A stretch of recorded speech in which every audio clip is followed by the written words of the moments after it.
Protein powder घेणं खरंच आवश्यक आहे का? तर प्रोटीन पावडर कंपल्सरी नाही, ते फक्त एक सप्लिमेंट आहे.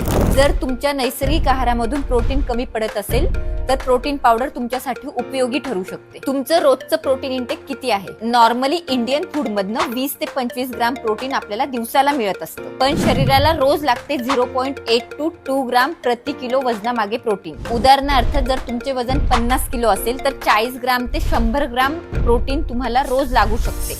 पण जर आहारातून तुम्हाला योग्य प्रमाणात प्रोटीन मिळत नसेल तर तेव्हा सप्लिमेंटची गरज पडते. तर मग कोणासाठी प्रोटीन पावडर योग्य ठरते? सर्वात आधी कामात व्यस्त असणारे जे वेळेवर बॅलन्स मील घेऊ शकत नाही. दुसरं म्हणजे वजन कमी करताना मसल लॉस होऊ नये म्हणून ते सुद्धा प्रोटीन पावडर ऍड करू शकतात. आणि हे तर सर्वांनाच माहिती आहे की जिम करणारे आणि मसल बिल्डिंग जर करायची असेल तर प्रोटीन पावडर आवश्यकच आहे. आजपासून तुमच्या प्रोटीन इंटेकवर लक्ष द्या.